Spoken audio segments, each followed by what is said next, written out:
Chanfama ine Kanata kanto Pitimiri kumakama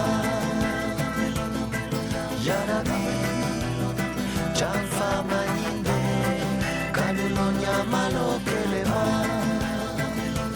¿Qué tal? ¿Cómo andan? Bienvenidas a una nueva edición de Punto de Encuentro por TDC de Filmat con Mariano Carreras, como siempre. Un placer, Mariano. ¿Cómo estás? ¿Cómo le va, Mauro Dalmazo? ¿Cómo le va a cada uno de aquellos y aquellas que nos siguen habitualmente por esta señal y también después por YouTube, porque estos programas se van subiendo a YouTube, donde nosotros venimos a promover la conversación, a promover el diálogo, a tratar de acercarnos más al territorio mediante quienes lo habitan, mediante los vecinos y vecinas del sur provincial, para conocernos un poco más, para saber quiénes somos, para saber qué hacemos, para poder profundizar en qué soñamos y también así poner en valor aquello que nos va constituyendo y que nos va definiendo todos los días, cada uno desde su lugar, cada uno con su rol, con su oficio, con su profesión. Un poco de eso se trata este programa, donde van transitando hombres y mujeres del sur santafesino y siempre decimos algo que es recurrente pero que vale la pena insistir. Uno no puede querer aquello que no conoce, entonces lo que buscamos es poder conocernos un poco más para poner en valor quiénes somos, qué somos y qué hacemos. Mauricio Clavero, ¿cómo estás? Gracias por venir. Hola Mauro, encantado, gracias por esta invitación. Mariano, cuánto coincido con lo que acabas de decir. Tenemos que conocernos para querernos un poco más, pero también saber de nuestras raíces, de la gente que compone el lugar en que vivimos, la región en donde vivimos. Qué tan cierto, cuánto lo comparto. Gracias por esta invitación, por esta convocatoria. Mauricio, nosotros siempre en el arranque le pedimos al invitado que se presente. Como vos habrás notado, no dijimos cuál es tu función, tu cargo actual, sino que invitamos a que vos le digas a la gente, que seguramente hay muchas personas que ya te conocen, que saben de tu tarea, de tu labor cotidiana, y otras personas que tal vez escucharon tu nombre pero no te vieron nunca, y otras personas que te están conociendo por primera vez. ¿Cómo te presentás con todas esas personas, ante todas esas personas? Bueno, mi nombre es Mauricio Clavero y hoy por hoy tengo un compromiso de servicio con los vecinos, con los ciudadanos del sur provincial, que es a través de conducir en el Ministerio Público de la Acusación la Fiscalía Regional. Trabajo de fiscal regional, pero concretamente asumo que es un compromiso de servicio para con los vecinos de toda esta región, que son las 37 localidades que componen el sur santafesino, el sur-sur santafesino, que hace a la Fiscalía Regional número 3 del Ministerio Público de la Acusación. ¿A qué se dedica un fiscal? A la persecución penal, a que las víctimas conozcan la verdad de lo sucedido y las víctimas y los ciudadanos conozcan la verdad de un hecho delictivo y que quien cometió ese hecho delictivo lo pague conforme lo establece la ley penal. A eso se dedica un fiscal, a investigar, a perseguir el delito y a que se juzgue por parte, hoy te diría, del Poder Judicial, y hago esta aclaración porque no somos parte del Poder Judicial, somos un poder distinto. Vamos a profundizar tu labor, vamos a recorrer mucho el presente, pero primero nos interesa saber también de dónde venís, como decíamos, esto de las raíces. ¿Dónde naciste? ¿Dónde transcurrió tu infancia? Nací en la ciudad, podríamos decir, más austral, en Rufino, de la provincia de Santa Fe, por supuesto. Así se le denomina. Así se le denomina, sí. En Rufino. Transcurrí mi infancia, te podría decir, entre olor a pan y factura, porque mi papá antes, que falleció cuando yo tenía 7 años, y después la misma profesión, labor de panadero, la siguió mi mamá por 48 años. Y transcurrió allí, en el medio de una panadería, jugando entre tendillos y tablas, porque los hornos eran distintos a los de ahora, que son con zorras y todo más electrónico. Y bueno, uno jugaba a hacer bizcochitos y ese tipo de cosas, hasta que bueno, llegó el momento de irme a estudiar a Rosario. Transcurrí una etapa en Rosario, trabajé de muchas cosas, hasta de mozo, hice un montón de cosas pagando los estudios, y hasta de ayudante de bibliotecario. Entré en tribunales, traté de construir no solamente una carrera, sino también un currículum laboral, porque sabía que alguien que venía del interior, del sur-sur, tenía que abrirse paso, sobre todo cuando el origen tiene que ver con una mamá panadera. Y bueno, yo siempre digo que uno no llega solo a los lugares que ocupa, llega porque Dios te pone personas en el camino, ese camino que se llama vida, y que te ayudan a que uno pueda ir cumpliendo sus sueños. Trabajar para mí en el Poder Judicial como juez, antes como fiscal, en su primer momento, fiscal adjunto de la Unidad Fiscal de Rufino por 6 años, luego otros 6 años de juez penal en Venado Tuerto, y bueno, ahora este gran desafío de fiscal regional en el sur de la provincia de Santa Fe. Sos muy religioso. Sí. En tu manera de comunicarte con el otro existe la religiosidad permanentemente, digamos. Sí. El gracias a Dios, el agradecimiento, pero expresado de una forma religiosa. ¿Eso cómo fue? ¿Cómo fue ese proceso? ¿Por qué, digamos, desde chico lo mamaste, fuiste a la iglesia, era una familia muy religiosa? El fallecimiento de tu padre cuando era chico, ¿con qué lo identificas, digamos? No,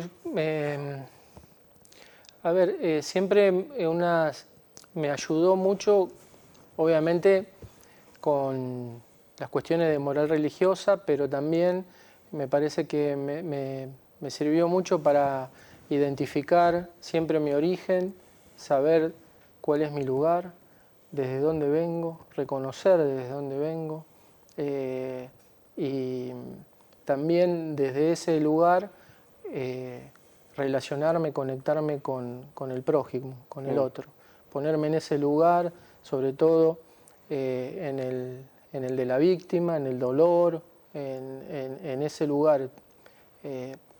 Cuando asumí, sí, me dieron 10 minutitos para decir unas palabras. Eso te iba a decir. Y fue una pregunta recurrente, y vos me hiciste esa pregunta. ¿Por qué Mauricio, un juez, quiere volver al MPA, quiere ser fiscal regional? Que para muchos, digamos, para el que no comprende quizás, significaría en una especie de currículum bajar un escalón, digamos. Para muchos puede significar eso. Puede significar eso, puede significar la asunción de más trabajo, de más responsabilidades, también, de más tiempo en el trabajo. Y yo encontré la respuesta a esa incógnita que nació de personas como vos, de periodistas, que te preguntaban, y que de hecho se lo preguntaban también a mis otros colegas jueces que rindieron conmigo, que concursaron conmigo.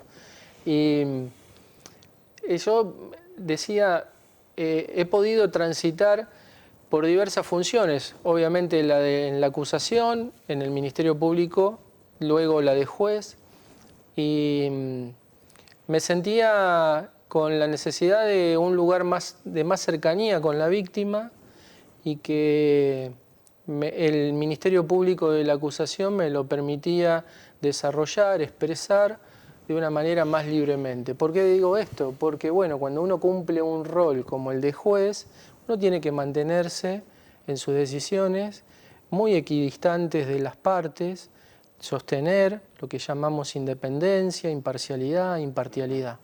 Pero en el Ministerio Público de la Acusación, y hoy, sobre todo, con la Constitución Provincial, el Ministerio Público de la Acusación representa los intereses de la víctima.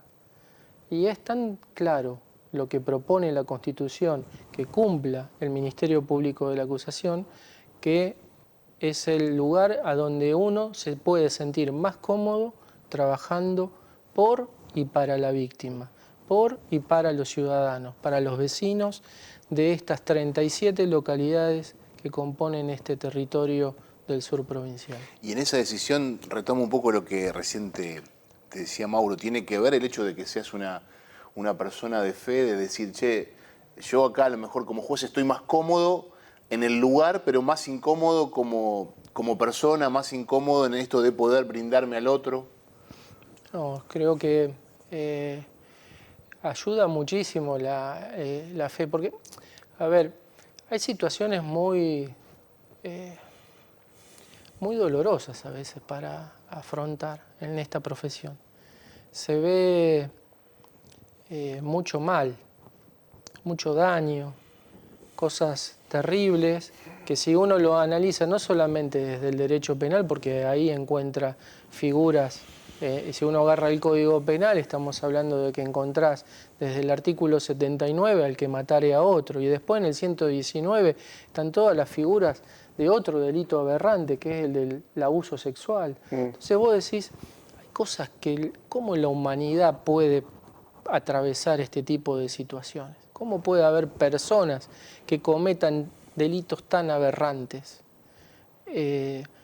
Y obviamente que nos ha pasado en muchas ocasiones en que el sostenimiento de uno frente a ese tipo de situaciones, y les pasa a todos los fiscales, creo yo, de que la única apoyatura en la que terminás es, o tal vez dialogando con un colega, lo que te está pasando frente a las emociones que te atraviesan, investigar un hecho tan grave como puede ser un homicidio tal vez con características aberrantes, otro, el tema de los abusos sexuales, que en algún lugar tenés que descargar esas emociones, esa tensión, esas ganas de llorar, de decir, de que la vida te muestra cómo es la humanidad y que también no solamente existen personas buenas, sino también en este mundo e incluso en este tan chiquito que nos rodea, de estas localidades o en el mismo barrio en donde vivimos, ¿cómo puede ser que viva gente tan mala? ¿Cómo puede ser que convivamos con gente tan mala como para hacer algo tan grave como matar a otro, como violarlo, como... Y vos decís, ¿cómo? ¿Cómo puede ser? De golpear a una abuela, a un abuelo hasta el punto de casi matarlo. Vos decís, qué aberrante, qué terrible, qué terrible. Algo que a mí me preocupa muchísimo, y creo que Mauro, que hace periodismo judicial hace muchísimo tiempo, Mariano, el tema del narcotráfico. El venderle el veneno ese a nuestros seres queridos y lucrar con la venta de ese veneno, porque es como venderle raticida. ¿Me entendés? Como si vos decías, le estoy vendiendo estrinina, raticida, ese tipo de cosas a nuestros seres queridos. ¿Cómo puede haber gente que haga eso? ¿Cómo puede ser que alguien haga esas cosas? ¿Y encontrás algunas respuestas? Digo, en esta pregunta tan resonante, ¿encontrás alguna respuesta en una desesperación económica, en un pasado muy cruel que hace que esa crueldad ya te acompañe en el camino y no pueda definir entre que hay otras opciones, otras salidas? Digo, ¿encontrás algo a tanta crueldad, a tanta insensibilidad? Digo, porque seguramente conversás también con las víctimas, pero también con los victimarios. Digo, a veces encontrás algunas respuestas a estas preguntas que vos planteás, y que cuando uno está cerca de esas cuestiones, mucho menos que ustedes, obviamente, también se las pregunta, ¿no? No hay una respuesta única para la pregunta que vos haces a Mariano. porque hay distintas situaciones. Vos me podés decir que puede haber alguna situación en la que un padre a lo mejor sale a robar para darle de comer a la familia, pero eso no es la situación de un homicida. Eso no es la situación. No hay mayor explicación del que viola a una criatura. Eso no tiene... A ver, a veces lo decimos y lo dejamos de decir porque también era un argumento de las defensas, de que eran mentes enfermas el que abusa de una criatura. Padres abusando de sus hijos. Madres abusando de sus hijos. He tenido caso como juez tener que juzgar a una madre abusando de sus hijos, Mariano. Una cosa que vos no lo podías comprender, que vos estabas sentado en ese sillón y no te dejaba perplejo. La propia realidad que te pasaba delante tuyo en esa audiencia del juicio.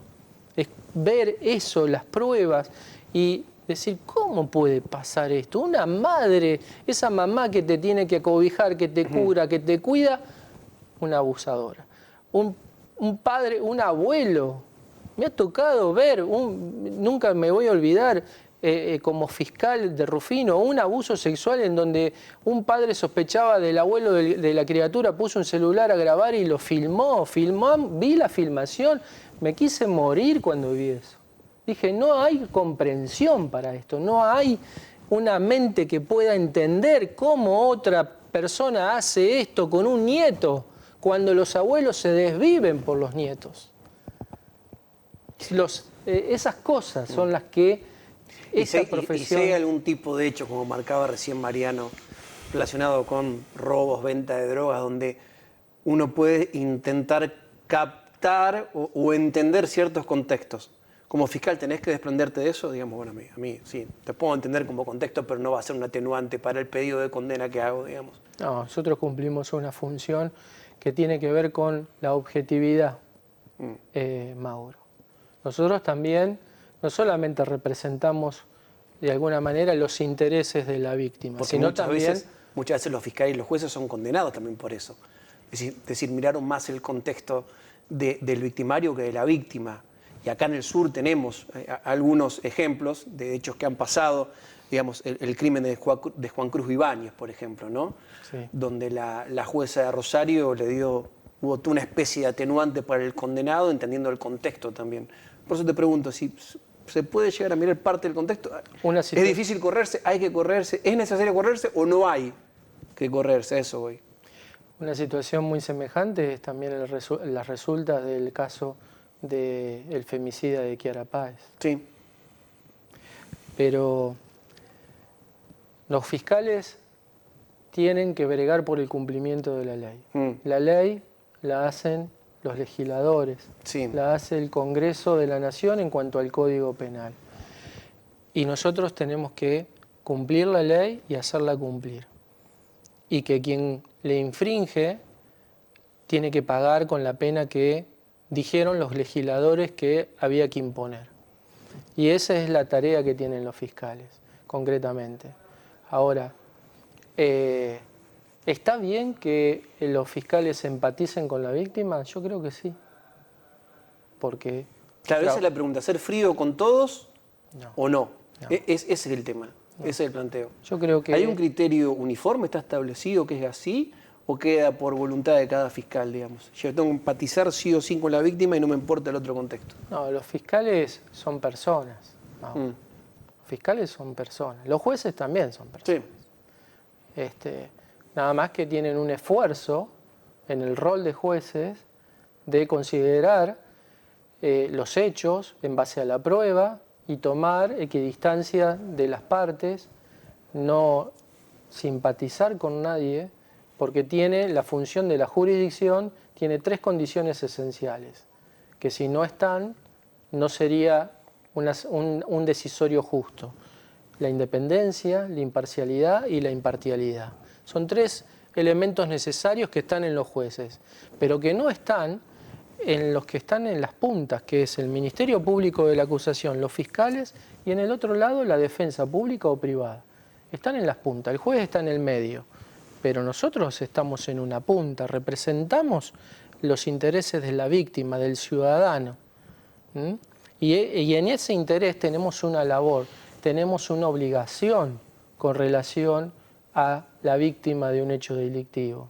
Y no está mal que un fiscal empatice con una víctima, porque de alguna manera también está muy bien, y de hecho somos personas, es muy difícil no compenetrarte con el dolor de un padre que perdió una hija o un hijo.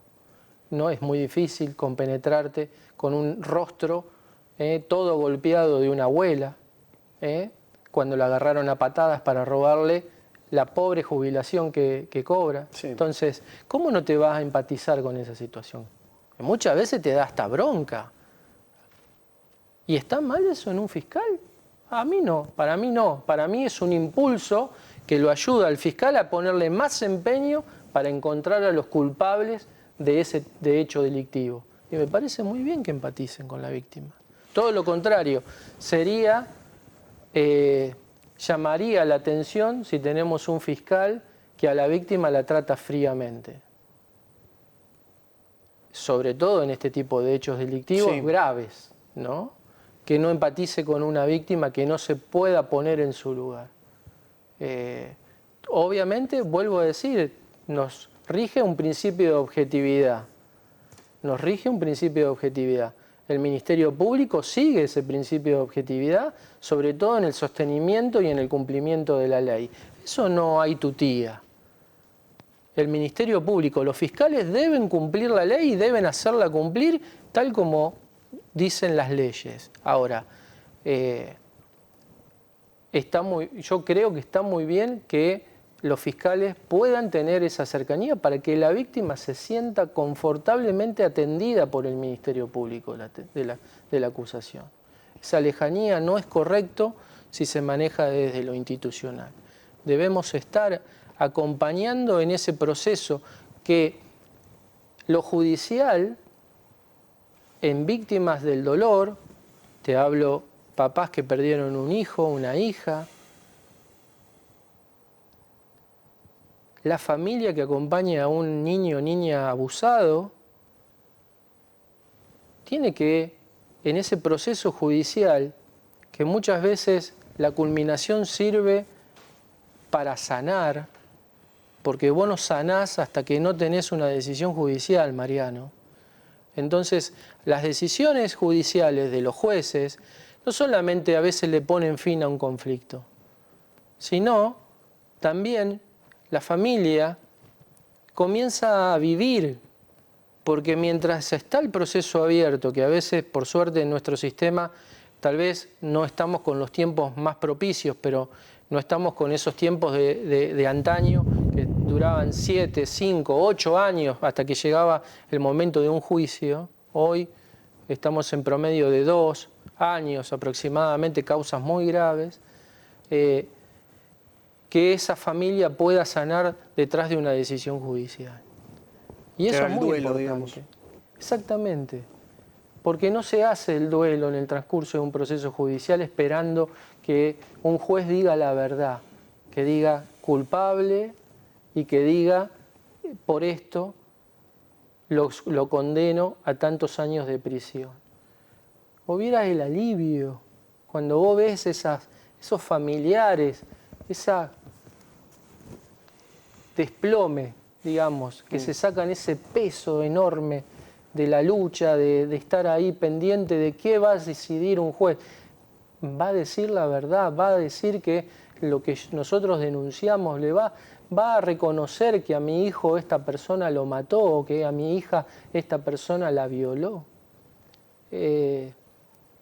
Eso es muy importante. Imagínate que ese dolor es lo que constantemente los fiscales ven, es lo que tienen adelante constantemente. Ese manejo de esos sentimientos que las víctimas o sus familiares traen a la fiscalía a diario, te diría, a diario. Una cosa que a veces en algunas charlas informales con Mauro nos planteábamos, de hecho yo hasta se lo planteaba a él porque es alguien que cubre judiciales desde hace mucho tiempo, es el tema de la incidencia, de esto que vos decías, bueno, hay gente que es mala, gente que ejerce o lleva adelante acciones muy difíciles de comprender. ¿Se agravó esto con el tema de esta, digamos, propagación de las sustancias? ¿O es algo que ya estaba y a lo mejor ahora se ve más? Qué pregunta, Mariano. Yo creo que obviamente el veneno de la droga potencia mucha violencia. Yo creo que la droga potencia la violencia. No tengo ninguna duda que hay contextos incluso de violencia intrafamiliar que insumen un gran riesgo para la víctima que sufre la agresión cuando el agresor está atravesado por el consumo de sustancias. No tengo ninguna duda de esa situación. Y que no solamente el delito contra la propiedad se ve vinculado con el microtráfico o el consumo de sustancias, de droga, sino también incluso la violencia intrafamiliar, la violencia de género. En muchas situaciones se nota que cuando se producen agresiones fuertes, graves, violentas, muy violentas, que llegan a las lesiones físicas, están atravesadas también por parte del agresor de una situación de consumo problemático. Y no podría decirte de un antes y un después, te puedo hablar de la hora. Y concretamente no deja de ser preocupante, no deja de ser preocupante. Vos dijiste algo recién que lo había apuntado porque hace muchos años que estás dentro del Poder Judicial, que también sos fiscal. ¿Qué representó? Y hablemos de la región, que es el lugar que vos conocés en profundidad, la creación del Ministerio Público de la Acusación, porque es algo que quizás desde el ciudadano de a pie no se llega a notar o no tiene por qué ponérselo a pensar, digo, pero la creación del Ministerio con, digamos, la mayor presencia de fiscales, todo le dio, insisto, más allá que cuando uno tiene un problema por ahí siente que no le alcanza, le dio otra impronta, dio otros aires a esto de poder sentir que hay una esperanza de que se haga justicia. Mirá, yo te voy a marcar, permitime, me voy a tomar tal vez unos minutos, pero te voy a marcar dos hitos a mi criterio, ¿no? Uno fue la implementación del sistema acusatorio y adversarial el 10 de febrero del año 2014. Allí cambió totalmente el sistema de justicia en lo que es la justicia penal en la provincia de Santa Fe. Asumimos la creación del Ministerio Público de la Acusación, un sistema judicial de jueces independientes, separados bien de estos dos extremos. Yo hablo de esto de lo que sería la pirámide de Chiovenda, que le llaman. Bueno, acá el juez y a los costados, acá abajo en la base, el Ministerio Público de la Acusación y la defensa pública o privada, ¿no? Y esto nos trajo algo que es fundamental, que antes no estaba. Y ustedes como periodistas, sí, seguramente me lo van a confirmar, que es la transparencia, la información. Anda a cubrir judiciales antes de este nuevo sistema, si ibas a poder tomar conocimiento del contenido de una causa. Era muy difícil. Era muy difícil. De que la gente hoy, vos fíjate, pareciera que en un momento abunda tanto la información judicial en redes, hoy sobre todo las redes, uno abre las redes y te enterás prácticamente de todo, estás al día con todo lo que pasa, pero esto es propio del sistema, lo brinda, lo regala el sistema a la información, al ciudadano. El ciudadano se entera de lo que pasa, quién queda preso, quién queda detenido, el procedimiento policial. Es importantísimo el cambio en ese sentido. Antes se brindaba la información de lo que se quería, de algún modo, que se tome conocimiento. Y generalmente eran los logros, nada de lo malo. Pero acá está todo en el conocimiento, en la información del ciudadano. Mirá, cuando arrancamos en el año 2014, era curioso, después hubo una directiva de la Oficina de Gestión Judicial que no lo hagan más, pero iban los medios y la transmitían a las audiencias.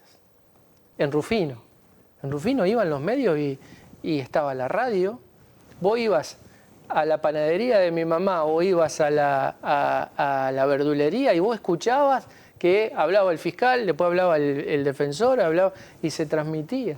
Después se evitó eso para mantener un poco más la reserva, pero no, igualmente siempre se continuó con una información muy importante de lo que pasaba judicialmente. Y hay una gran apertura que también habrá fiscales que hablan más, habrá fiscales que hablan menos, a algunos no les gusta hablar demasiado, otros que sí, que les gusta mucho más el contacto con los medios, pero que eso ya va a la persona, no es a la función del fiscal, pero lo cierto es que la información al vecino, al ciudadano, siempre está disponible. Y eso es una cosa muy importante para resaltar. Y el otro, permitime tal vez personalizarlo, porque lo sufrí en carne propia. El otro hito que yo marco y que celebré, porque también propugné para que eso se logre, pese a que había muchos detractores y muchos opositores, que es en diciembre del año 23, tuvimos la ley de microtráfico, que era muy importante. ¿Por qué? Porque la gente te veía como un fiscal, como yo, que vivía en Rufino, siendo de Rufino, nacido en Rufino, una mamá panadera, comerciante, todo el mundo te conocía. Y vos te decían, Mauricio, ahí venden droga, y allá también. Y aquel, fíjate, anda en ese auto importado, pero no labura. Y vos le decías, no, pero esto es competencia de la justicia federal. Y la gente esa explicación no le entraba, no era razonable. Y era pensar, este no hace nada porque está con ellos. Y ahí tuviste un bolón lindo, porque me acuerdo que iniciaste un par de causas donde debutaste, no sé si como autónomo, decirlo de alguna manera, en microtráfico. Lo recuerdo que porque generó me lo mandaron rechazo de algunos sectores, digamos, políticos y judiciales también, diciendo, Clavero, ¿qué haces? No tenés que hacer eso. Bueno, nos pusimos a ¿qué es lo que hacíamos? Bueno, ese vendía droga en ese lugar, que ahora le llamamos búnker, y bueno, sacábamos una foto desde la vereda y lo marcábamos en el Google Maps y le mandábamos un informecito, ¿acá dónde? A la Justicia Federal. ¿Que dónde estaba? En Rosario. ¿Vos te crees que le importaba algo de lo que estaba pasando en Rufino? Claro. Con todos los bolonquis que tenían en Rosario. Andá y con los monos, en aquel momento cuando empezaban los monos y todo esto. Entonces, ¿y cuánta bolilla te daban? Cuando mandaban a alguien a hacer estaban 2 horas porque venían desde Rosario, la operativa de Gendarmería de Policía venían de Rosario, estaban 2 horas, no encontraban nada, cerrar la causa.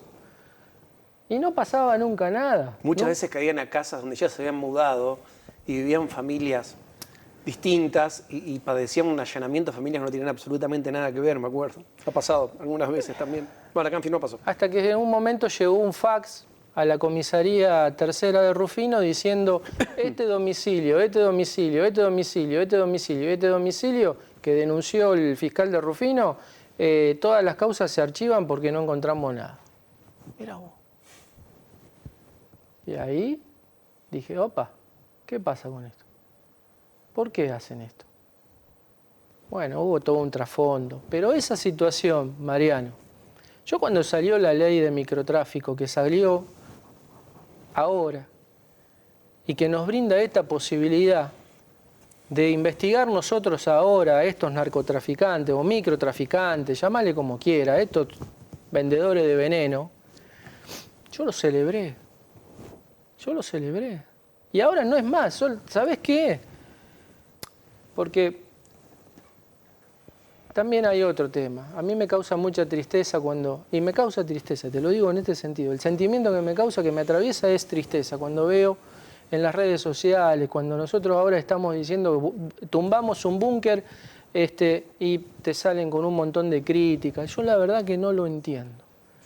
Somos una de las pocas provincias en la República Argentina. ¿Qué críticas?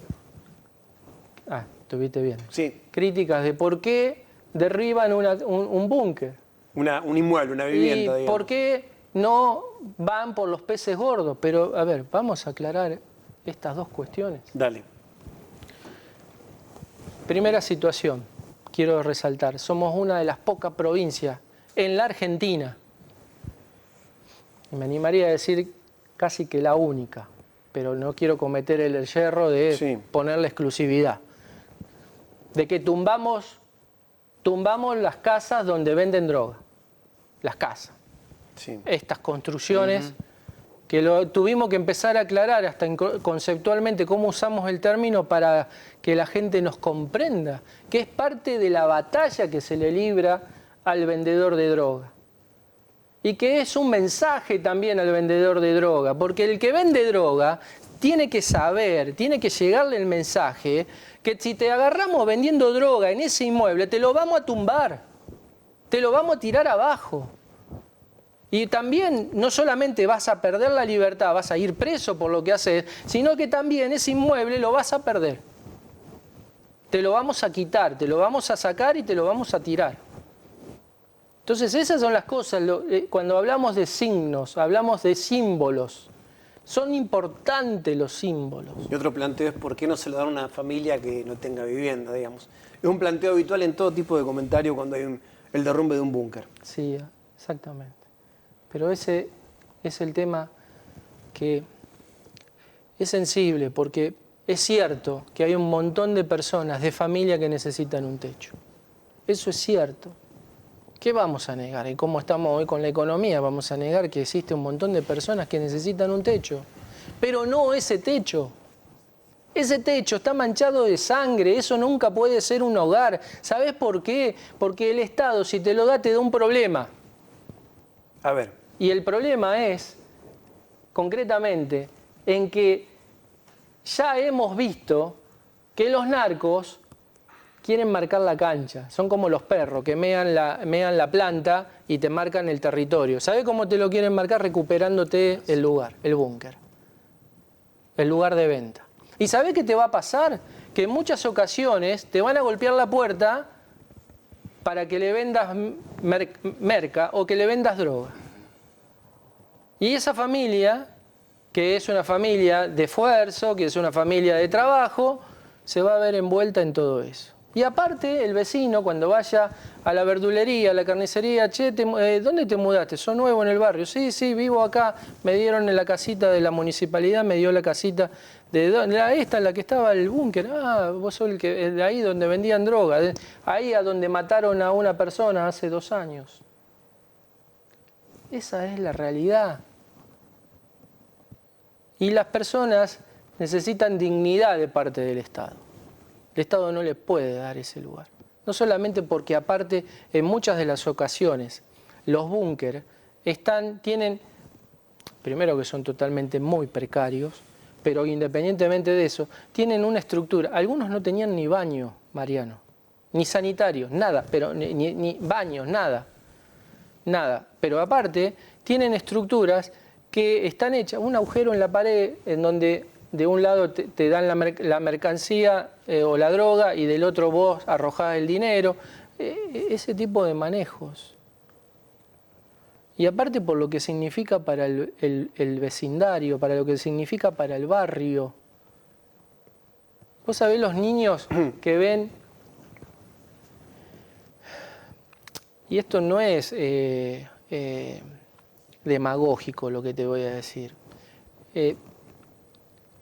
que ven cómo papá, mamá laburan un montón de horas fuera de casa y no te pueden comprar ni la figurita del mundial, no te pueden comprar ni la PlayStation, y vos ves a estos tipos que paran en ese lugar a vender, qué sé yo, y andan en una moto 250, andan en una camioneta, andan en un auto. Entonces, y que aparte, bueno, ni contar del movimiento a todo tipo de hora de personas, de motitos, de gente que se viene drogada a comprar más droga y se pelean con el narco porque tal vez el narco no le alcanza la plata y le dice andate de acá y se quedan ahí insultando al narco para que les venda porque no llegan, qué sé yo, si sale 20.000 pesos tienen 15 y por 5 no le dan la droga, entonces se quedan ahí insultando y todo ese lío, todo eso se hace parte del barrio.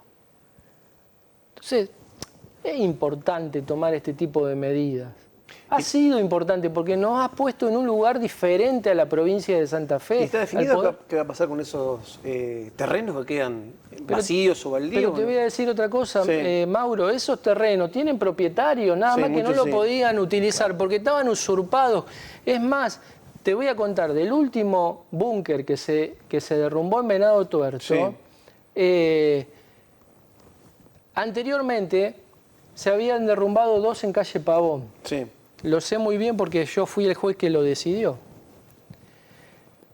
Y de la gente de calle Pavón, digo, de estos delincuentes, de esa misma conformación que a veces dan vuelta en un lado y en el otro, habían intentado recuperar, por eso había hechos de sangre, de lesiones en ese lugar. Y después tenemos el otro riesgo, que ustedes lo conocen muy bien, que hemos tenido casos, las balaceras. Sí. ¿Qué garantía le damos a una familia si le dan ese lugar y después te corren a los tiros? ¿Cuánto va a durar esa familia? Si después te corren a los tiros para recuperar el territorio. Porque también son señales que estos tipos, que los delincuentes quieren darle al Estado.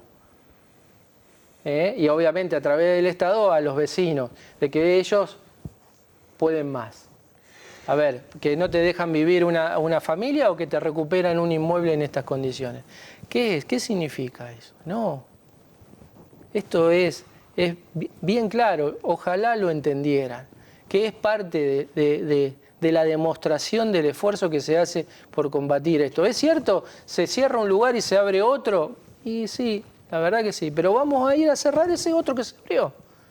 Y vamos a trabajar. ¿Para qué? Para que el federal, que tiene a su cargo la cabeza del pulpo, yo creo que esto es bien ejemplificativo, la cabeza, es decir, el narcotraficante, como nos dice la gente, el pez gordo, el grandote, ese pez gordo, el grandote, que nosotros no podemos ir, ¿por qué? Porque la ley nos limita, nosotros vamos hasta acá abajo, los de arriba los persigue la justicia federal, pero nosotros ahora, por lo menos acá en el sur santafesino, trabajamos todos juntos, la justicia federal y nosotros le brindamos la información al federal para que ellos ataquen a esos peces gordos. Y nosotros celebramos con ellos. Cuando ellos encarcelan a estos tipos, nosotros celebramos con ellos, porque también nos satisface que eso ocurra. Tenemos que hacer una breve pausa, en breve nos repasamos con el tiempo. Pausa de hidratación, como está de moda ahora en el Mundial. Y ya volvemos.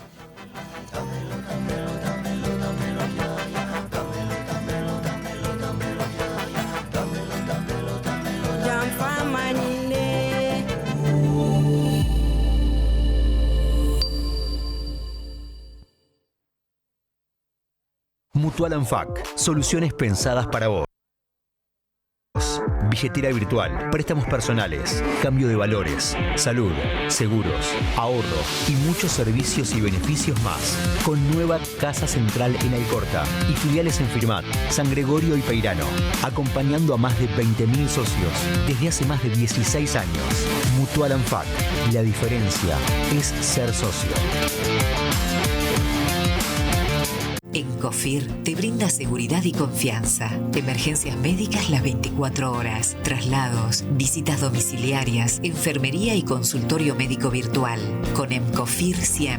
Te ofrecemos cobertura nacional e internacional. Cuidamos a tus hijos a través de nuestro servicio de pediatría y también te brindamos el 50% de descuento en farmacias. Contamos con cobertura para establecimientos y áreas protegidas. Emcofir, una empresa que sabe lo que hace.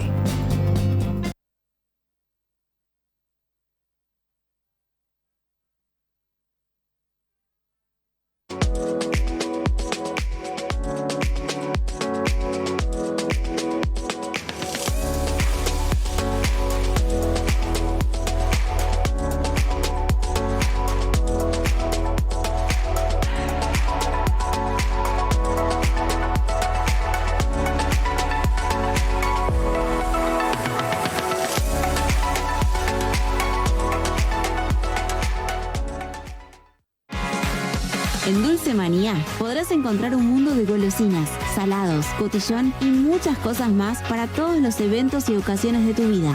Aceptamos todos los medios de pago sin recargo alguno y tenemos muchas promociones para cuidar tu bolsillo.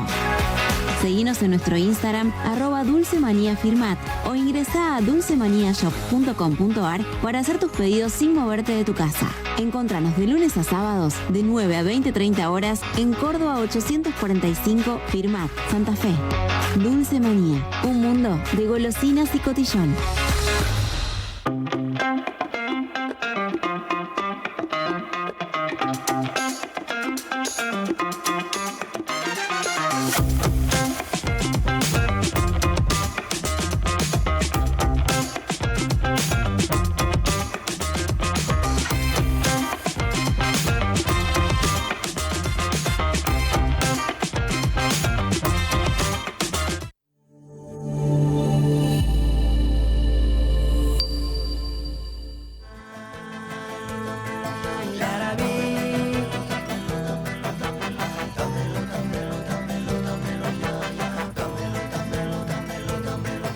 Nuevo bloque de Punto de Encuentro. Seguimos charlando con el fiscal regional de la tercera circunscripción de Venado Tuerto, Mauricio Clavero. Vos sabés que hace un año o dos, en una actividad, no recuerdo, yo soy muy malo con los nombres, con las fechas, pero se hace una obra de teatro que la escribió un juez que participó durante muchos años del tema de adopciones y demás, quizás te va a sonar. Y él dijo una frase que me quedó resonando y que te lo quería plantear. Dice, a veces lo legal es injusto y lo justo es ilegal. ¿Pasa eso, sentís en algunos momentos que se da esa situación? También es el de la obra de un tiempo es un... ¿Cuánto es un tiempo? Un tiempito. Sí, un tiempo. ¿Cuánto tiempo es un tiempito? ¿Cuánto tiempo es un ¿Cuánto tiempito? tiempo es un tiempito? Una obra maravillosa, donde parte del elenco es una jueza, la doctora Mariana Vidal. Sí, sí. Yo diría de otra forma, que no es un pensamiento mío, Mariano, la verdad estoy parafraseando solamente algo que dijo un gran pensador. No siempre el derecho es justo, no siempre el derecho es justo. Con lo cual queremos significar que no todas las veces la ley es justa, pero es la ley. Y a veces hay que manejarse en esos conceptos, sobre todo cuando ustedes lo verán en los comentarios, cuando tenemos a una condena en un caso de abuso sexual y terminan siendo 10, 15, 8, y la gente dice, pero que se muera preso, que termine perpetua. Claro. Sí, y uno mira, uno lee medios latinoamericanos, por ejemplo, ¿no? por nombrar, y ves que en líneas generales Argentina tiene condenas elevadas, tanto por homicidio, femicidio, como por abuso sexual. No son condenas comparado con el resto de los Países Bajos, digamos. Yo tengo mis opiniones, pero la verdad que si uno, depende con qué país lo compares. Sí, en líneas generales. Si lo comparás con el sistema de Estados Unidos, para que nos entendamos todos bien, tal vez a lo mejor nuestro régimen penal ni se compara con las sanciones que uno ve incluso en las películas, ¿no? Tal vez por un siniestro vial, un homicidio vial, una persona termina un montón de años presa y presa en la cárcel. Bueno, nuestro sistema prevé otro régimen, otro tipo de escalas penales, ¿no es cierto? Pero no deja de ser la ley, es lo que tenemos que cumplir. La ley la crean los políticos, la ley la hacen los políticos y el Poder Judicial la cumple y el Ministerio Público de la Acusación también. Y podría ser, como decíamos recién, razón a tu pregunta, Mariano, ¿podríamos hablar que la ley es justa? Posiblemente no sea justa para determinados casos. A ver, quiero tocar uno y con una referencia personal, personal, A ver. claro. En el caso del femicida de Kiara Páez, 15 Sí. años. 15 años, ¿es justo? De la manera en que mató a esa joven, embarazada, enterrada, luego oculta. 15 años, ¿es justo? No, es la ley. Preguntale a la mamá, al papá, si es justo, 15 años. Pregúntate vos si viene un tipo y te mata a tu hija y le dan 15 años. Si es justo. Pero es lo que dice la ley. Es lo que estableció la Corte Suprema también de Justicia. Es lo que estableció la Corte Suprema de Justicia. Que el asesino sea juzgado como menor. Sí, Lo mismo pues, estableció para el asesino de Juan Cruz Ibáñez. exactamente. Uno puede Ahora, estar de acuerdo o no después. o podríamos determinar hablar de si es justo o no es Si es justo. justo o no es justo. Y la Corte le dice a los jueces, de alguna manera, ¿para qué implementaron esa condena si saben que no está bien? Palabra menos terminan diciendo eso. Porque después la Corte se la termina bajando a la condena. Por más que uno no considere que sea justo. Reitero esto. Bueno, también tenemos un orden jerárquico en el Poder Judicial, ¿no? En donde a medida que va subiendo de escala, es quien termina teniendo la razón. Los jueces de primera instancia, y nos pasa, dicen una cosa, la Cámara dice otra, y hasta la Corte termina diciendo otra. Bueno, pero es así como está creado el sistema judicial. Y pasa algo que vos destacaste al inicio cuando marcás tu decisión de volver a ser fiscal, de volver a la fiscalía, y que no sé si todo el mundo o muchos lo asumen de ese modo, pero es lograr esa proximidad. Evidentemente uno también nota que en esa jerarquía se aumenta la distancia con las víctimas, se aumenta la distancia con cuestiones de humanidad. Tal vez para poder ser más estricto con el cumplimiento de la ley, tal vez no sé por qué. Es un poco así lo que sucede. Hay cada vez, a medida que se va aumentando la jerarquía, un mayor distanciamiento de lo que le pasa a la persona, de lo que padece. Menor la persona. sensibilidad, digamos. Qué gran verdad, la verdad. No, Mariano, no podría mejorar tu reflexión en la pregunta, porque tu pregunta trae una reflexión. Y es cierto. A ver, los jueces de primera instancia, eso que vemos que están sentados ahí cuando se produce la prueba, escuchan al testigo, son a los que le muestran, más allá de que después, quiero aclararlo, todo eso queda grabado, queda filmado, ¿no? Y siempre en las filmaciones se puede ver, pero esta inmediación que tenemos ahora, más allá de que el televidente lo vea ahora en la pantalla, pero no es lo mismo estar así que yo verte en una filmación, ¿no? Y quiero decir que no es lo mismo. Esto no es lo mismo, esto lo vemos los gestos, el rostro. Y después quien evalúa luego, lo que hace es analizar y evaluar lo que le vienen a contar las partes. Y se van a manejar por esos registros fílmicos. Pero los jueces de primera instancia son los que tuvieron esa inmediación, esa inmediatez ahí con la víctima, cuando la víctima lloró, cuando la niña expresó, contó, cuando todo eso, que tiene que ver algo con la pregunta al inicio de esta entrevista, con esa cuestión que tiene que ver atravesada por las cuestiones humanas. Los jueces son humanos, los fiscales son humanos, los defensores son humanos, son personas. Son personas, todos somos personas.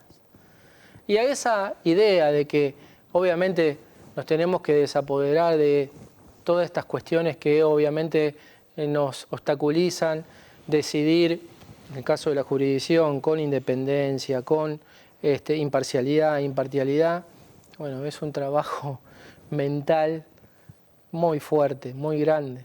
Pero independientemente de eso, a medida, como dice Mauro, a medida que va subiendo en la jerarquía y le van analizando el caso, están muy lejos de las personas. Están cada vez más que va más arriba, están más lejos de la víctima, de los familiares, de los testigos, de la prueba misma. Porque todo eso se reproduce frente al tribunal de primera instancia y luego, cuando van subiendo, ellos no la ven por una filmación. Ven lo que pasa en el juicio como si fuese una película. Y en base a eso que ven, después toman determinaciones y decisiones. Entonces, y aparte, obviamente, la decisión del de más arriba prevalece por la del de abajo. Y lo más significativo que me brindaría un debate, todo tiene que ver con valoraciones e interpretaciones. Si no, no tendríamos que un juez de primera instancia toma una determinación de una manera y viene el de arriba, el de la Cámara, y toma otra frente a una misma situación. Exacto. Entonces, ¿qué decimos? ¿Son puntos de vista? ¿Son interpretaciones? ¿Son valoraciones? Lo que sucede es que el orden jerárquico de las cosas en el Poder Judicial indica que el de arriba tiene, su decisión prevalece por la del de abajo. ¿Quién tiene la verdad de eso? Cuando hay en dos instancias que se decide de manera distinta. Y entonces, ¿cómo es ahí? ¿Quién tiene la razón? Y ahí te llama la duda. ¿Los de abajo o los de arriba? Hubo casos en los últimos años, o en este último año y medio, 2 años de Venado Tuerto. Sí. Caso emblemático. Sí. De abuso sexual, por ejemplo. Donde 3 jueces dijeron que, en forma unánime, que era una persona culpable. Me tocan las generales de la ley. Y 3 jueces, por otro lado, a los 3 meses, en forma unánime, dijeron que era inocente. Ah, no, eso, bueno. Ese otro, digamos. Bueno, Pero bueno, pero pasa. Esto pareciera ser que si alguien nos psicoanaliza al Poder Judicial, y capaz que se hace un festín, Bueno, esto que decías vos, ¿recurrís al psicoanálisis? No, vos sabés que no, porque por eso voy los domingos a misa. Dios no me cobra para eso. Pero es difícil también cargar con determinadas cosas que, sobre todo porque las decisiones que uno toma le pueden cambiar la vida a las personas. Es la decisión de una detención como fiscal, o la decisión de un juez en una prisión preventiva, de una condena o de una absolución. Son decisiones que le cambian la vida a las personas. Es una labor muy fuerte, Mariano. Tanto la de los fiscales como la de los jueces. Son decisiones muy, muy fuertes. Hay que vivir después con todo eso. Si uno se lo replantea, si se lo trae al presente y lo analiza, mirá si hay personas a las que le cambiamos la vida. ¿Te perdonás si notás que te equivocaste en el pasado? ¿Te podés perdonarte y entender que a lo mejor el Mauricio Clavero de ese momento todavía tenía que aprender algunas cosas o tenía una mirada distinta por ser más joven, por tener menos experiencia? Sí, primero reconozco que me he equivocado. Y cuando pude pedí disculpas o pedí perdón.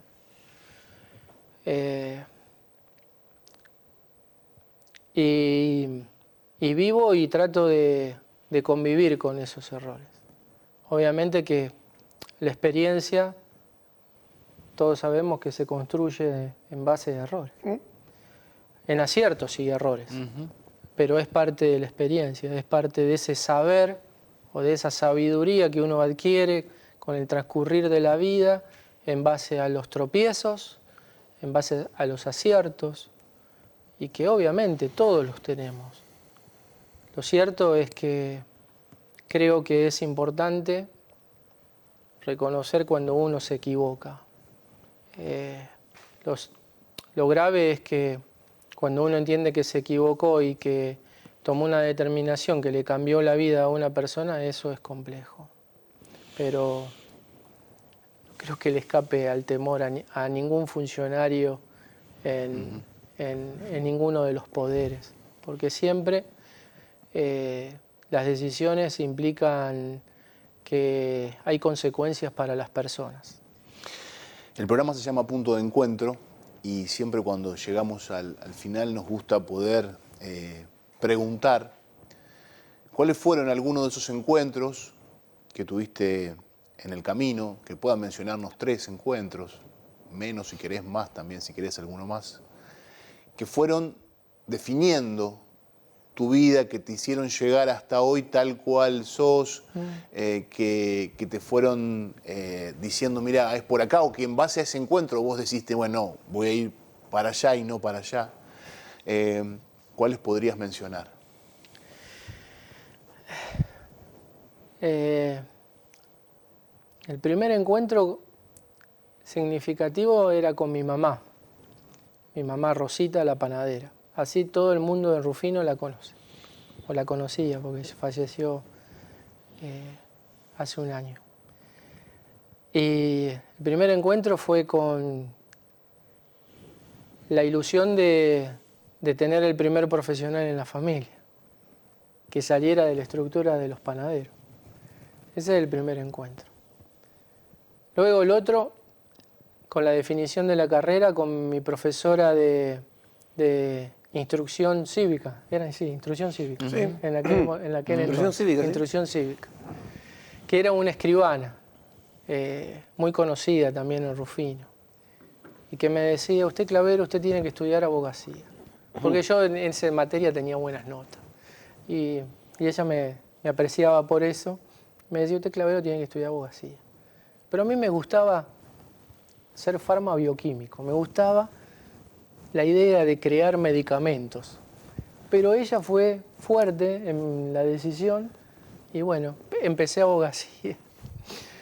Y luego, bueno, en estos quehaceres por sobrevivir, digo sobrevivir porque la verdad era pensar en pagar la facultad, pensar en sostenerme, en una ciudad que me era extraña porque nosotros cuando terminé el secundario no fuimos todos a estudiar, la mayoría de mis compañeros se quedaron en Rufino, así que era una soledad, de esa soledad en la que uno no la quiere tener, que la soledad no es buena compañía.